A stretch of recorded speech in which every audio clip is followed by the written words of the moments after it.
Hi there, welcome to No Nonsense Whiskey. My name's BinPF, and on today's episode, we're going to be covering another one that I've got in my 10k live stream box set. Don't forget to check the link in the description below to find out more about that.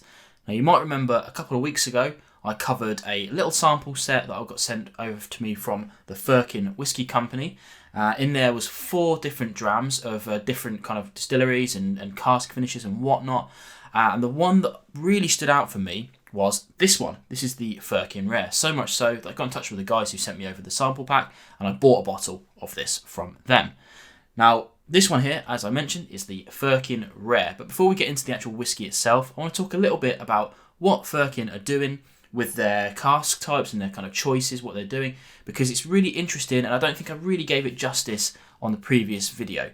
So this is a kind of passion project by a guy called Mike Collings, who is a behind the scenes guy for sure. You might know him if you're kind of really geeky into your kind of whiskey making knowledge, but ultimately he's one of the marketing people behind stuff like Johnnie Walker Blue Label and Green Label.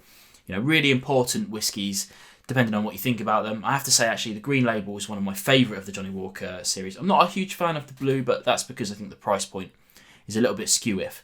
Besides the point, this particular kind of whiskey company venture is an idea to introduce interesting cask types and different fortified wine finishes to interesting whiskies. So what Mike does is he selects his whiskies. In this case, we've got an Aultmore 2010. So when it's distilled, 2010. He finds these casks, however people find their casks, picks the one he wants. In this case, this one, the Aultmore. And then he'll transfer that to a cask that's been specially made for him out of 2 different kinds of wood, American oak and French oak, that's been seasoned with a fortified wine, again, of his choice. Now, he makes some extra care into choosing these ones.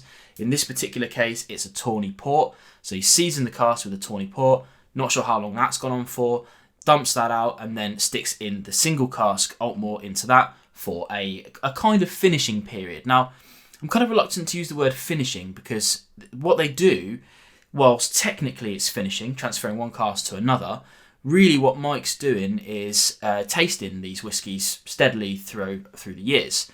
Now, a typical finishing period could technically be at any period of time, but realistically you're going to be talking a couple of months up to maybe a year or 18 months, something like that. You don't typically see much finishing going on beyond 2 years. Now, I don't know exactly how many years this particular one has been finished, but what we do know is that he bottles it when he's ready. You know, he's got 4 expressions right now, and I'm assuming that he's really putting some effort into some other stuff as well. But yeah, to say finished isn't really doing it justice, I do have to say. Now, the other thing to mention about the Firkin Whisky Company, now, although they're called Firkin, which is actually a really small cask barrel, it's not aged in those casks. These are full-sized, typical-sized casks. The name is really just that kind of double entendre that they like to put in the marketing, where it's like a Firkin good whiskey, essentially. So if you were asking me on my previous video about the size of the barrels used, these aren't kind of small barrel finishes, is the best way of saying this. So yeah, that's where we're going to with that. As I said on my previous video, of the 4 that I tried, all were good, but this one here was the one that surprised me the most. And they're all about that same sort of price point, that kind of £69. And for me, my money, if I had to pick one of them that was worth the money, definite, it was this one for me. The second one was the Kalila, but I had to pick one, basically. So I went for this one, which was a surprising one for me. Now, I don't know about natural coloured or non-chill filtered, but I'm going to assume it is because of the quality that's gone on here. And it's a good ABV. We're sitting at 48.9. Which is a good ABV. We like that, so you're going to assume it's probably non-chill filtered, and the colour is a pretty nice coppery colour on that. Let's get onto the nose and see what we've got. Now, this is a similar flavour profile to something that I have tried before, but the cool thing about this is that you don't get these flavour profiles very often. And this is a very fruity forward nose. Lots of berries, I think things like red currants and blackberries.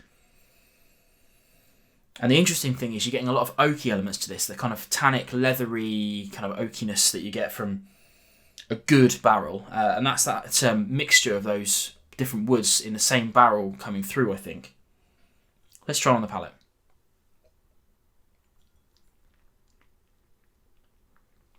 This has got a really good mouthfeel to it. You get a few seconds to get some fruitiness out of it, some blackberries. Then after that, a huge waft of big cinnamon spiciness comes on the back end. Some drying oak elements, the kind of tannic elements coming through again.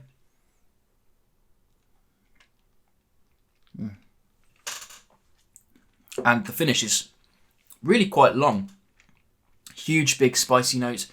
Fruity at the start. Dries out steadily as it goes through.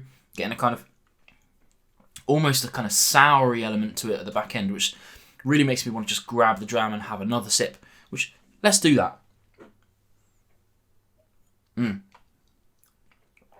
Now, for me, it was an absolute winner. You don't see Aultmore bottled very often. It mostly goes into blends. And you certainly don't see these kind of interesting cask types because it's just too expensive to produce this on a big scale. These are single cask limited editions.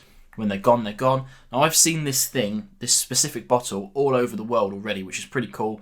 There's some in Australia, some in America, and beyond. So I don't think this is going to be hanging around for very long. Now, as I mentioned at the beginning of the show, I've got this bottle in my 10K live stream that's coming up in a couple of weeks. So if you want to try this before you actually pick up a bottle, then you can buy that tasting set from my website. Again, link in the description below. Pretty good value, I think, 25 quid for 6 of my favourite, most interesting drams over the last couple of years. And you can join us on the live stream as well. Sorry if you're abroad, that's only UK at the moment.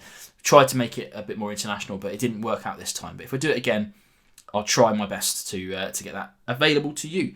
But yeah, that's a good way of trying this if you're not sure. Obviously, new brands need kind of a bit of marketing backup and a bit of earned trust almost. Hopefully, I've given that to you today. You guys have been watching me for a while now. You know my flavour profiles. You know my honesty. So if I say something that's good, hopefully you believe me. And the fact that I bought this bottle myself should tell you everything you need to know about this one.